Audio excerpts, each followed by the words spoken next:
Alright, welcome to another day of Acer TeamStory Cup. Sorry, I've had a pretty funny morning. Spawning in the top left position as the blue Protoss player coming in for Root Gaming, it is puCK.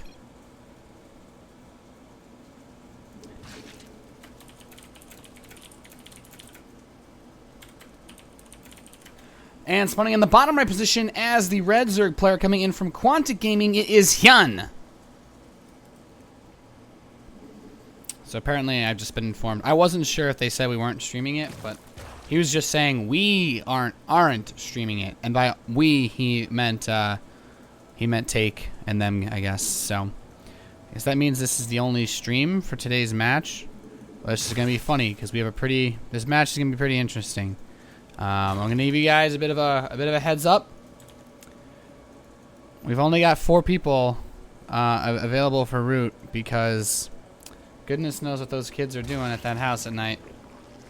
But it's actually 6 in the morning over there. So you practice all night, 6 in the morning.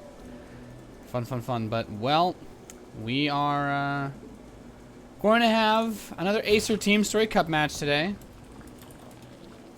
Of course, these teams, Root and Quantic.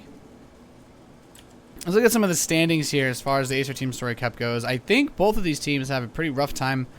Quantic, I'm pretty sure, is doing slightly better. Yeah, so as far as the overall scores for these guys,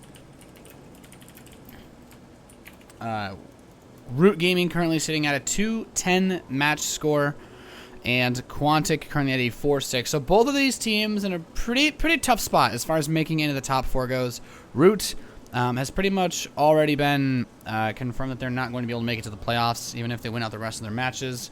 And Quantic would need to pretty much win out the rest of their matches to be able to secure themselves a playoff position. So this match is pretty interesting. Of course, it is a best of 9. Quantic needs to get this win. Root would like to get this win, but it isn't necessarily the biggest deal ever. I guess is the best way to put it. So puCK opening up pretty economically, pretty standard. Going for the forge first just in case there's any kind of threat that HyuN will do anything weird.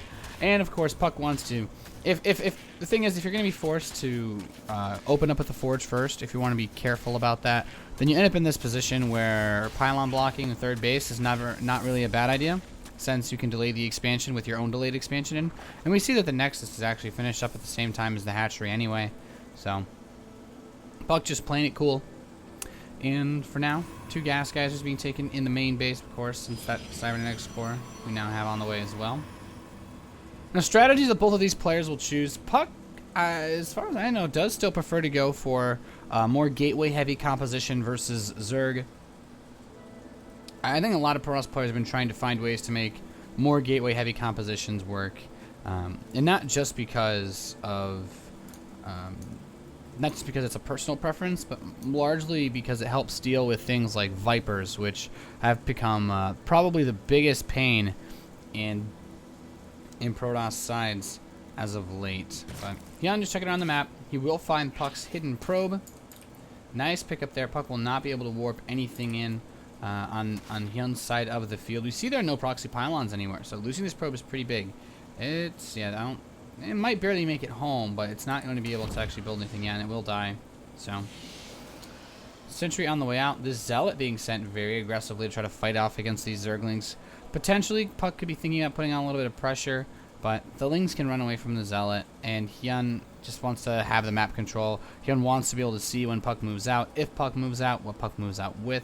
The puCK is going to take 2 gas geysers in his natural, which is a sign that he wants to tech up a little bit. And Akilon Wastes is a map where you can get that third base pretty easily if you'd like to, since you can block it off with these rocks. And even if you take the outside third base, it's really easy to protect that choke point if you're in front of your natural expansion. And the same, of course, applies to the Zerg player, which we oftentimes see that outer third being taken just to make sure that the 4th base is also very easy to secure. Robotics facility coming in for puCK. So, as far as this setup is looking, with the constant sentry production, puCK could be looking to do something a little bit nefarious. We'll have to see what comes out of this robotic facility. It is quite late for something like an Immortal all-in, but with this Mothership core coming in and the +1 attack, this could be a lineup for some kind of +2 timing, Or with these rocks being taken out, puCK could also be looking to do something along the lines of just taking a third base, using the Immortals defensively. Knowing that HyuN isn't really a Stargate player means, knowing that HyuN really isn't a Mutalisk player means that puCK doesn't have to worry about anything along the lines of a Mutalisk switch, really. So he doesn't need to build a Stargate. puCK can safely just go Robo, play for Colossi, play with the Warp Prisms, which we now see one more Prism on the way. And puCK is moving up to 5 gateways, so it's not the crazy amount, you know, it's not the standard 4, but it's nothing like a 7 or an 8 gate that we would see out of someone like maybe like HyuN, as far as, you know, North American Protoss players go. But puCK does prefer to play a little bit more of a macro style. Now these rocks still going down. HyuN, on the other hand, is just doing his thing. He's got that fast layer. He has his roach speed coming in. His link speed somewhat surprising. What most surprises me is that there's no Hydralisk Den for HyuN yet. He looks like he wants to just purely to roach ling, which is okay, versus a lot of mid-game timing attacks from Protoss players. But you don't want to sit on that forever as puCK techs up. And you see the Mothership Core starting to shove out a little bit, so HyuN's realizing, okay, you got some units headed my way.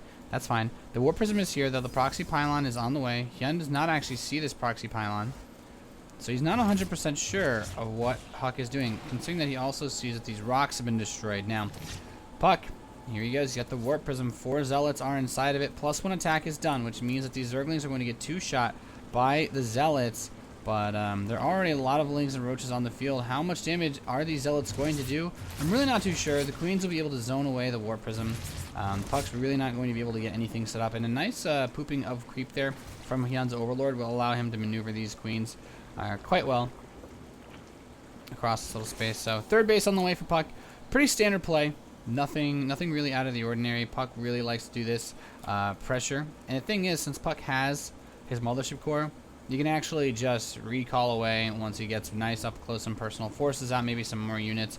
Total drone count is at 70. So puCK's managed to prevent a really crazy drone count. But this is where things get tricky.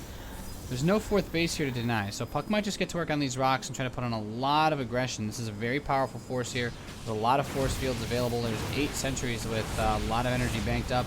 And with only Roaches and Zerglings, there's just a single Immortal, right? Oh, no, the second Immortal is coming in.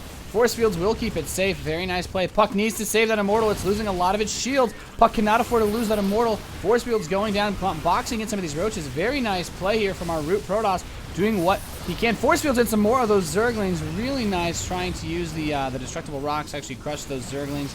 More sentries being warped in by the Root Protoss. Hydralisks are finally coming out, and Roaches, but is it going to be enough to stop this force? puCK will need immaculate force fields.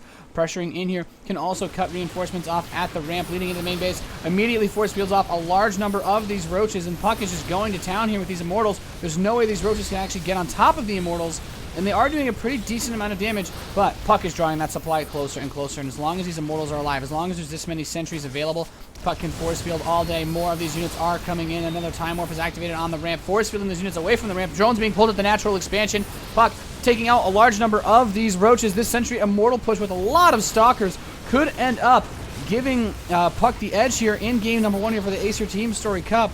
This force field, though, at the ramp is so important right now. puCK really cannot afford to fight all of this at once. Needs to move these Immortals behind the army. You do not want to have the Immortals fighting the Hydralisks head-to-head. They attack fast enough, but the hardened shields are really not terribly effective versus them. But puCK is going to kill off the natural expansion. I think this build, very well timed, very well chosen by puCK versus the Quantic Zerg. And, well, HyuN does have the economy at his third base. He's going to pull all of that away, expecting an attack. And the main base is just a bunch of Hydras, a bunch of Lings just sitting on top of this ramp. There is a Hive on the way, and Hydralisk range. Hydralisk range is very good for the defensive side of things. HyuN could not really just get a fast upgrade, but right now HyuN's buying himself time.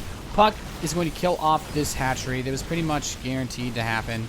And I think puCK's going to realize, hey, where did all of your units go? I can pull up, go a bit further north. If he shuts down this mineral income, then HyuN's on 1 base economy. It's going to be so difficult to deal with that. These sentries still have a lot of energy. The Hydralisks cannot just straight up engage. Otherwise, well, they'll be torn to shreds.